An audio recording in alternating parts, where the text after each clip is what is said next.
Alors, je vais vous parler donc de ces nouveaux traitements. Et comme tout ce qui est nouveau, ça a tendance à faire rêver. Et quand il s'agit de cellules souches, on a tendance à penser que c'est magique ou c'est miraculeux. Alors, ça fait à peu près une dizaine d'années que c'est à l'étude chez le cheval et aussi chez l'homme. Peut-être que certains d'entre vous en ont déjà, entre guillemets, essayé sur certains nouveaux chevaux.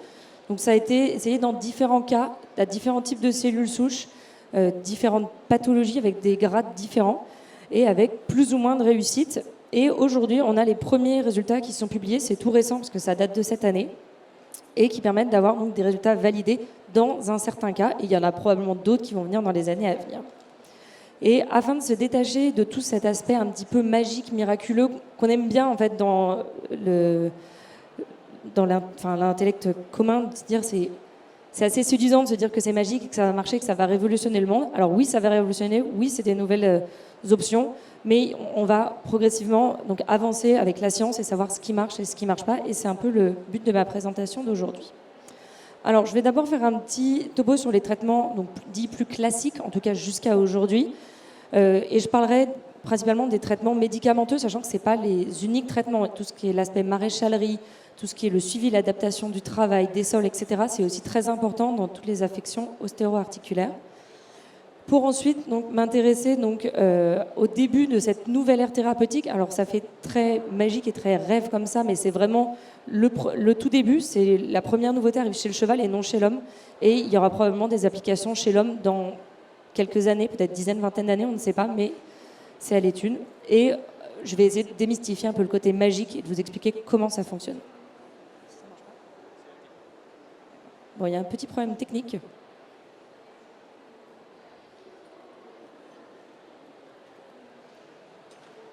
Voilà. Alors, donc, quelles affections sont concernées donc, par les cellules souches, en tout cas par les avancées aujourd'hui? On va faire un zoom donc, sur l'arthrose, qui est vraiment la pathologie sur laquelle on a avancé, et quelle est sa gestion classique aujourd'hui. Alors, dans les pathologies locomotrices majoritaires chez le cheval, on va avoir des tendinites. J'ai regroupé sous le même groupe les desmites, donc les affections des ligaments, comme le ligament suppositaire dont parlait le professeur Jean-Marie Denoy tout à l'heure. Les myosites, donc, qui vont être des affections qui atteignent les muscles, qui vont entraîner une dégradation du muscle suite à une sorte de grosse crampe. L'arthrose, qui est présente chez un certain nombre de chevaux. Et les fractures. Il y a bien sûr encore d'autres affections, mais je vais me concentrer aujourd'hui donc sur l'arthrose. Je vais vous présenter un petit film qui permet de synthétiser comment est-ce que, qu'est-ce que l'arthrose au niveau d'une articulation chez un cheval. Jusqu'à 60% de ces chevaux seront diagnostiqués souffrant d'affections dégénératives articulaires ou arthrose. Une maladie progressive affectant une ou plusieurs articulations chez les chevaux de tout âge et de toute race. L'affection dégénérative articulaire est souvent précédée d'une synovite, une inflammation de l'articulation induisant la production d'un liquide articulaire anormal avec une viscosité et une transparence réduite. Sur certaines articulations, ce symptôme peut être observé lors de la palpation, car il induit souvent le gonflement de l'articulation ou relais articulaire. Ce liquide articulaire anormal contient des cellules inflammatoires, des cytokines, des enzymes de dégradation et des radicaux libres. Ce sont tous des facteurs qui alimentent le cercle vicieux de la cascade inflammatoire. Si le cheval n'est pas pris en charge à ce stade précoce, les facteurs inflammatoires entraînent une dégradation progressive des composants de la matrice cartilagineuse, tels que l'acide hyaluronique et le collagène. L'inflammation provoque également des lésions et la mort des chondrocytes, les cellules fonctionnelles du cartilage articulaire. Avec le temps, cela conduit à la formation de lésions plus étendues et à la dégénérescence du cartilage articulaire. Pour en savoir plus, demandez conseil à votre vétérinaire. Alors, donc c'est une pathologie qui va atteindre donc, le cartilage et l'articulation. Et la particularité de ce cartilage, c'est que c'est un tissu qui n'est pas capable de se régénérer réellement, en tout cas dans la qualité dont il était initialement, à partir du moment où le cheval a avancé dans sa croissance. Donc après un an à 18 mois, en fait, il n'est plus capable de régénérer dans la même qualité que le cartilage originel. Aujourd'hui, on a un certain nombre de traitements qui sont disponibles. Donc, je vais parler jusqu'à début 2019. Et il s'agissait principalement donc, d'anti-inflammatoires non stéroïdiens, donc, qui étaient donnés soit par voie orale, soit par voie injectable, donc qui permettait de gérer la douleur et de limiter l'inflammation, car on a vu que cette pathologie, l'arthrose, est une pathologie certes dégénérative, mais où l'inflammation a un rôle central. Les corticostéroïdes qui sont le plus souvent utilisés dans cette pathologie-là sous forme d'infiltration intra-articulaire. L'acide hyaluronique, de la même façon. Les biphosphonates, et il y a encore d'autres traitements, mais ça, c'est vraiment les principaux. En fait, tous ces traitements vont permettre de gérer la douleur, de permettre de réduire la boiterie, voire de quasi l'annuler, donc de permettre que le cheval continue à bouger, continue à avoir son activité normale. Et je ne parle pas que d'activité sportive, je parle parfois d'activité juste de vivre normalement dans son pré. Et ça va permettre de réduire la vitesse d'évolution de l'arthrose. Par contre, ce n'est pas capable d'aider à régénérer le cartilage, donc on ne peut pas soigner, entre guillemets, cette lésion-là pour le moment. Et c'est là où les nouveaux traitements, qui sont dits appartenant à la médecine régénérative, donc on va essayer de régénérer le cartilage, sont une réelle nouveauté parce qu'ils proposent une autre solution et ça permet de revenir en arrière, en fait, dans le cercle vicieux de l'arthrose. Donc il s'agit bien sûr de cellules souches. Je vais juste vous expliquer ce qu'elles sont, les différents types de cellules souches qu'il existe et enfin les différents types de transplantation. Car comme c'est un matériel vivant, en fait, on parle en quelque sorte de greffe et donc de transplantation dans un autre organisme. Et de comment est-ce qu'elles agissent, parce que c'est bien sûr là-dessus. Et aussi, la nouveauté donc récente, il s'agit aujourd'hui d'un médicament. On va voir que ce n'était pas si évident au départ que ça, parce que ça a certaines caractéristiques qui sont différentes d'un simple principe actif, donc d'une simple molécule qui va agir. Alors les cellules souches, c'est vraiment considéré comme le Graal de la thérapie cellulaire. Ça a fait rêver, et ça fait toujours rêver, que ce soit le grand public, les médecins, les vétérinaires, tous les scientifiques. Et ce sont des cellules qui ont d'incroyables capacités de multiplication et des capacités de différenciation qui sont complètement folles. Et c'est des cellules qui sont capables de redonner un tissu sain. Alors ça, c'est vrai in vitro. Ça veut dire que si on met des cellules souches dans un milieu de croissance particulier, elles vont être capables, par exemple, de redonner un cartilage. On pensait aussi que c'était comme ça qu'elles allaient agir si on les réinjectait dans une articulation qui est lésée, donc avec une lésion de cartilage, et qu'elles allaient redonner du nouveau cartilage. Alors ça, c'est un peu l'aspect magique, un peu la croyance commune, mais c'est en fait très différent, mais c'est pas inintéressant du tout, parce que ça va permettre une régénération, et on verra ça juste après. Alors, il va être difficile de parler de cellules souches sans parler de développement embryonnaire. Alors, ce schéma paraît très compliqué, mais on va aller assez simple. En fait, à l'origine de n'importe quel individu mammifère, on va dire vivant comme nous, il va y avoir une cellule souche qui est le résultat de la fécondation entre un spermatozoïde et un ovocyte. Et cette cellule-là, elle va être à l'origine de toutes les cellules qu'on a dans un organisme, et donc d'un organisme complètement différencié qui est capable, comme vous, de marcher, de parler, de se nourrir et de faire tous ses besoins. Au tout départ, cette cellule, donc elle se divise en 2, puis en 4, puis en 8, puis en centaines, milliers, etc. Au début, les cellules sont toutes les mêmes jusqu'au stade du blastocyte, donc ce qu'il y a en haut à gauche du coup pour vous. Et là, elles sont toutes pareilles. La première étape de différenciation va s'appeler la gastrulation. Et à ce stade-là, en fait, on va avoir la création de 3 feuillets qui vont être à l'origine des différents tissus de l'organisme. Donc on va avoir le mésoderme, qui est le tissu qui va nous intéresser aujourd'hui, parce que c'est le feuillet qui est à l'origine des cellules de l'appareil locomoteur du cheval, tels que le muscle, les os, les tendons, etc. Les cellules qui appartiennent à ces feuillets s'appellent les cellules souches mésenchymateuses, et elles sont dites multipotentes car elles peuvent donner plein de types cellulaires, mais toujours de cet appareil-là. Et après différents stades de différenciation, elles vont donner du cartilage, de l'os, du muscle et du tendon. Les cellules à l'origine, donc les cellules cartilagineuses s'appellent des chondrocytes. Alors, ces cellules souches, on va pas aller les chercher sur des petits embryons comme ça, parce que c'est éthiquement pas très correct, et en plus, il y a une difficulté technique, il faut aller récupérer l'embryon. Et en fait, on retrouve dans des organismes vivants, même chez vous, des cellules souches à différents endroits. Alors, une des sources de cellules souches, ça va être le sang périphérique. En fait, dans 20 ml de sang, vous avez à peu près 2 cellules souches mésenchymateuses. Et il y a d'autres types de cellules souches aussi qui vont circuler à ce niveau-là. C'est une source qui est assez facilement accessible chez le cheval, qui ne dégrade pas son bien-être, etc. Donc c'est vraiment une source facile. Et en plus, c'est une source où on peut très rapidement avoir des cellules qui sont stériles et ne pas avoir de risque infectieux, par exemple. Il y a eu aussi des essais sur des cellules de moelle osseuse. Donc on ponctionnait au niveau du sternum de la moelle osseuse. Et après, on allait faire un certain traitement pour récupérer les cellules souches. des tests au niveau du gras. Donc là, on voit la croupe d'un cheval où on va raser et on va aller faire comme une biopsie de tissu graisseux. De la même façon sur le muscle, on avait aussi dans la membrane synoviale, il y en a dans le cordon ombilical et il y a encore d'autres sources de cellules souches.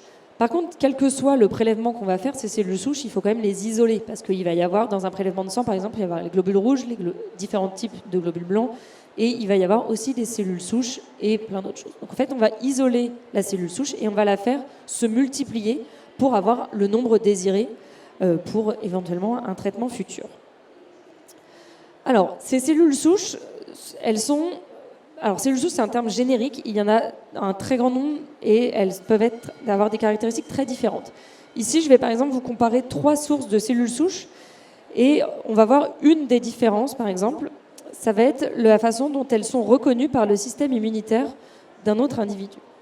Alors, comment se passe la reconnaissance du système immunitaire ? Je pense que vous êtes tous au courant des groupes sanguins, des groupes A, B, etc. chez l'homme. Ces groupes, ça va être le petit marqueur rouge que vous avez sur le schéma à gauche, qui va dire moi je suis une cellule A, moi je suis une cellule, un groupe sanguin B. Et on va cette espèce de crochet vert, c'est le CMH, donc le complexe majeur d'histocompatibilité. Donc c'est lui qui permet de dire à la cellule moi j'appartiens au groupe A, moi j'appartiens au groupe B, ou moi je suis une cellule de sang périphérique, ou moi je suis une cellule de moelle osseuse. Et c'est comme ça que le système immunitaire va reconnaître si cette cellule-là elle a quelque chose à faire ici ou si elle n'a rien à faire, et dans ce cas-là, il va la rejeter, ce qui peut avoir des conséquences de rejet de greffe et donc de réaction. Et on remarque que, par exemple, les cellules souches de sang périphérique, en fait, elles expriment très peu le complexe majeur d'histocompatibilité. Donc ça veut dire que ces petits marqueurs verts, en fait, on ne les a pas à la surface des cellules. Et le système immunitaire ne les reconnaît pas ou très peu, ce qui n'est pas le cas, par exemple, d'une cellule de moelle osseuse ou encore d'une cellule adipeuse qui va être plus reconnue et donc va avoir plus tendance à engendrer d'éventuelles réactions. Alors, je vous parle de transplantation parce que, comme c'est du matériel vivant, on parle de transplantation comme une greffe. Alors, il y a des transplantations dites autologues. Donc ça veut dire, par exemple, on va prélever votre cheval, on va isoler ces cellules souches, on va les faire se multiplier, et après, on va les réinjecter dans le cheval lui-même.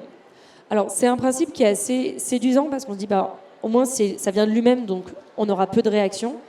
Et en plus, on se dit, ça fait assez naturel comme traitement. Bon, alors ça a certaines limites parce qu'on se rend compte que en fait, toutes les cellules souches de différents individus n'ont pas toujours la même qualité et que sur des individus qui présentent des affections, souvent les cellules souches sont de qualité dégradée. Donc on va avoir une action qui est moins intéressante que des cellules souches avec une très bonne efficacité. Après, il y a les transplantations dites allogéniques ou, dans le langage un peu plus courant, hétérologues. Donc là, on va prélever un cheval donneur. On va faire isoler les cellules, les faire se multiplier, et on va réinjecter dans des chevaux receveurs qui vont avoir besoin d'un traitement. Ça permet en fait de sélectionner le donneur pour la qualité de ces cellules souches et aussi de faire toute une panoplie de tests parce que en fait, c'est beaucoup plus simple de le faire sur un seul cheval que de faire à chaque fois sur tous les chevaux qui doivent être éventuellement traités. Et donc, on va sélectionner et le donneur et chaque prélèvement pour savoir si c'est intéressant ou pas. Et enfin, une transplantation du futur, donc qui pourrait être particulièrement intéressante en médecine humaine, c'est le côté xénogénique. Donc là, je vous ai pris l'exemple où on va prélever un cheval donneur et on va réinjecter ces cellules dans un chien. Donc ça va être possible, par exemple, avec des cellules qui sont comme celles de tissu sanguin tout à l'heure, qui sont très peu reconnaissables par le tissu immunitaire. Et en fait, elles vont être un peu comme fantomatiques dans l'organisme. Par contre, elles vont avoir l'action, mais elles ne vont pas être rejetées. Alors, comment vont agir les cellules souches donc, au niveau de l'arthrose? Donc, on va les injecter en intra-articulaire dans une articulation qui présente de l'arthrose. Et ces cellules souches, donc c'est l'espèce de cellule verte, elle va produire un certain nombre de facteurs et de médiateurs, dont des facteurs anti-inflammatoires, qui va permettre de résorber l'inflammation au niveau de l'articulation donc arthrosique et de faciliter sa réparation. Donc ici, on a une autre cellule du système immunitaire. Et donc de retrouver un contexte sain, facilitant la réparation. Ensuite, elles ont un deuxième rôle.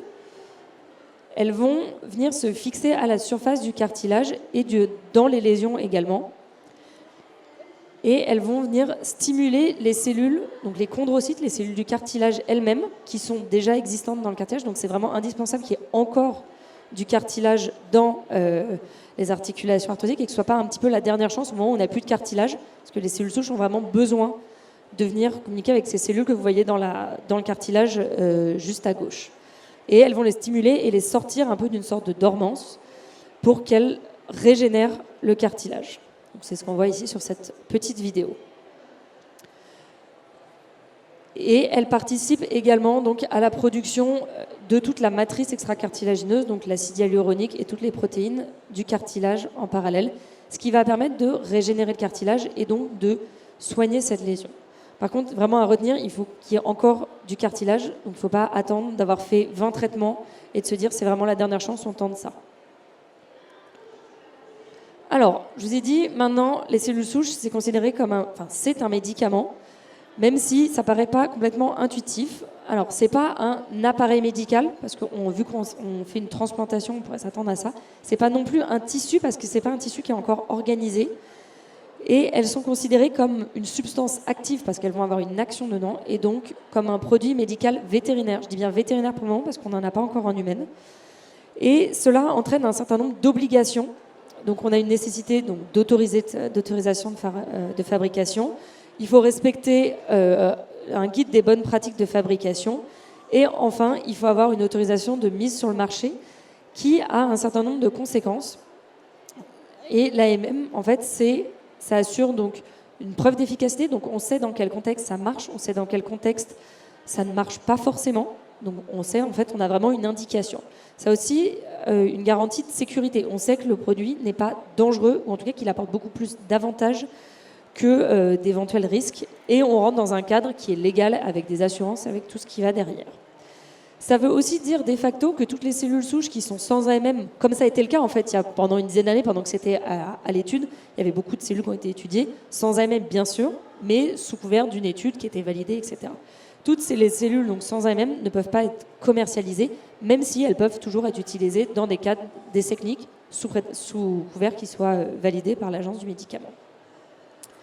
Alors, je vous ai dit, leur efficacité, donc des croyances où on pensait qu'elles allaient redonner un tissu tout neuf, mais elles-mêmes, en fait, elles allaient se différencier dans un tissu neuf, à ce qu'on a commencé à voir dans leur mécanisme d'action tout à l'heure, comment est-ce qu'elles fonctionnent réellement. Alors, avant de rentrer dans un peu différentes illustrations de comment elles fonctionnent, on va partir de la façon d'évaluer des chevaux qui ont été traités donc, dans les pathologies donc, ostéo-articulaires telles que l'arthrose. Un des premiers critères d'évaluation, ça va être le grade de boiterie. Donc ça, c'est une classification de boiterie qui est utilisée par beaucoup de vétérinaires. C'est pas forcément exactement celle qu'utilise votre vétérinaire, donc c'est pas pour ça qu'elle est moins bonne. Hein.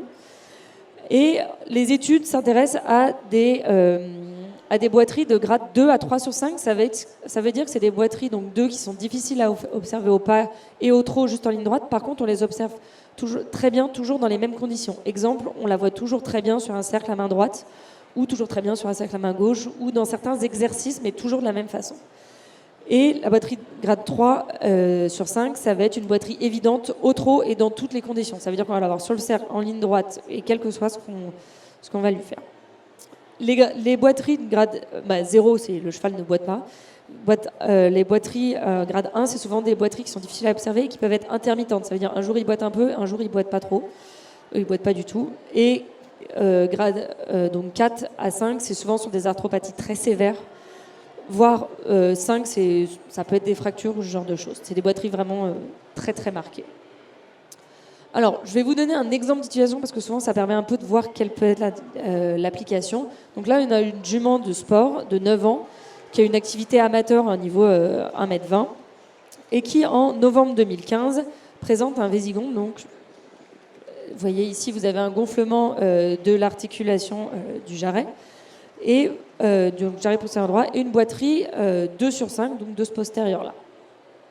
On n'a pas de modification marquée à la radio ni à l'écho.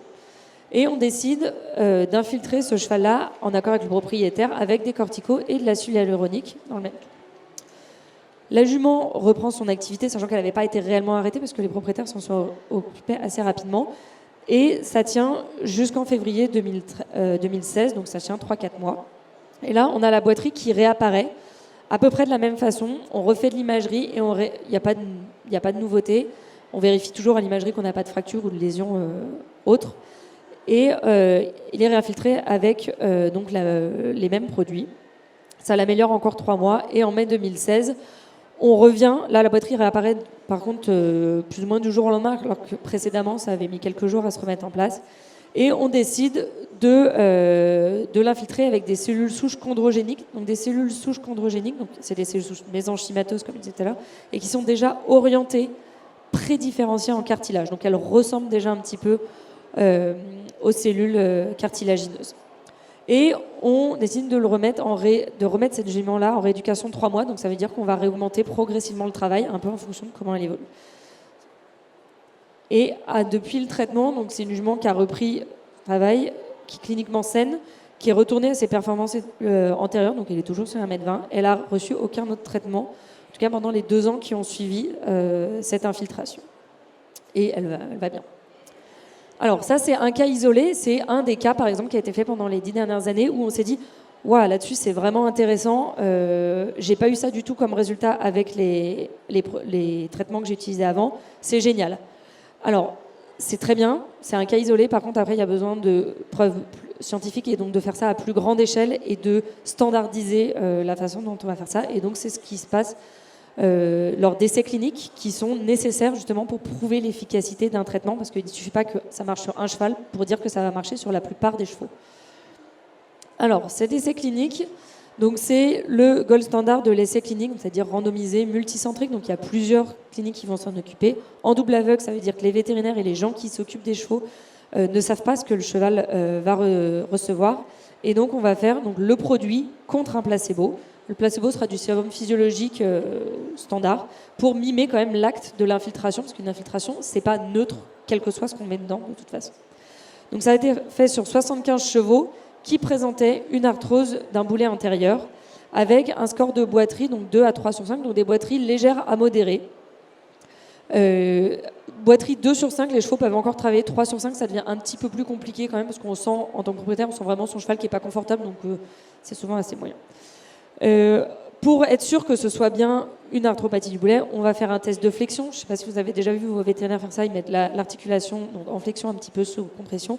Et après 45 secondes à 1 minute, ils regardent comment est-ce qu'il se déplace. Et ça peut révéler des douleurs. Et en plus, on fait une anesthésie intra-articulaire du boulet en question qu'on suspecte pour voir si elle est positive. Donc si elle est positive, le cheval qui boitait avant ne boite plus après l'anesthésie diagnostique. Et parmi ces 75 chevaux, vous allez avoir 50 qui vont recevoir des cellules souches mésenchymateuses chondrogéniques, donc les mêmes que celles sur la jument avant, et 25 chevaux qui vont recevoir le placebo, le sérum physiologique. Alors, à J0, je vous ai dit que c'était des chevaux qui avaient une boiterie 2 à 3 sur 5, donc ils sont répartis en violet. Vous avez ceux qui vont être traités avec les cellules souches mésenchymateuses. Alors, c'est des pourcentages, ce n'est pas des nombres sur le côté. Et le placebo. Ces 2 groupes-là sont statistiquement similaires. Ça veut dire qu'il n'y a pas de différence entre les groupes, même si comme ça on se disait il y en a peut-être un peu plus qui boitent grade 3 dans le groupe placebo, mais c'est statistiquement pas significatif et scientifiquement pas significatif non plus. Alors, on va avoir ici donc les évaluations du grade de boiterie à 3 semaines, 6 semaines, 12 semaines et 18 semaines. On voit que déjà à 3 semaines, on a 70% des chevaux qui étaient avant en grade 2 à 3 sur 5, donc sur les chevaux qui vont être traités avec les cellules souches, qui vont avoir diminué de 2 grades de boiterie ou plus, donc qui vont être donc soit sains, il y en a quand même 30% qui ne boitent plus, ce qui est assez intéressant, et 1% qui boitent dans certaines conditions qui ne sont pas répétables et de façon intermittente. À 6 semaines, on voit que ça s'améliore encore. Et ça s'améliore encore un petit peu à 12 semaines. À 12 semaines, on est à près de 80-90%. Et à 18 semaines, ça persiste. Et on voit que cette action, elle persiste dans le temps. Donc là, on a à 18 semaines. On a fait des contrôles encore à 1 an que je vais vous présenter sous une autre forme. Donc voilà. Donc là, on a une réduction de 2 grades de boiterie. Dès 3 semaines, amélioration jusqu'à 12 semaines. Donc c'est des traitements qui prennent du temps. C'est pas comme un corticostéroïde qui va agir très rapidement. Là, on est sur une thérapie où on veut aller dans le temps et on veut que son cheval puisse reperformer, mais longtemps. On ne veut pas avoir à y retourner très régulièrement. Et au niveau de la reprise d'activité, donc qui est corrélée forcément avec le stade de boiterie, au tout départ, tous les chevaux, ils étaient soit dans le statut en rééducation, soit aucun travail possible. Avec en rééducation, en fait, c'est petit travail et travail très contrôlé. C'était les chevaux qui étaient boiteux 2 sur 5 et aucun travail possible. C'était 3 sur 5 où les gens ne travaillaient plus. Et on voit que dès 6 semaines, on a 70% des chevaux du groupe cellules souches mésenchymateuses qui est revenu à minimum à un travail d'entraînement et même 30% qui sont déjà revenus à leur niveau de compétition antérieur. Dedans, il y avait des chevaux qui tournaient à gros niveau et d'autres chevaux qui tournaient à des niveaux très amateurs, voire vraiment type loisir. Et juste un petit aparté sur le travail d'entraînement. Tous les chevaux, il y avait des chevaux qui n'étaient pas revenus à leur niveau de compétition antérieure, mais qui étaient revenus à un niveau de compétition un petit peu en dessous à 6 semaines.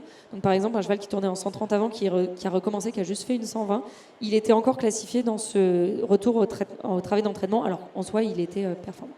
On voit qu'à 18 semaines, on a plus de 80% des chevaux qui sont encore donc revenus à un niveau soit de travail d'entraînement, soit niveau antérieur. Et on voit que cet effet-là, il est maintenu jusqu'à 1 an au moins, parce que l'étude s'arrête à ce moment-là, mais on sait que ça dure plus longtemps. Donc c'est vraiment un traitement sur du long terme et qui permet de gérer l'arthrose pendant longtemps.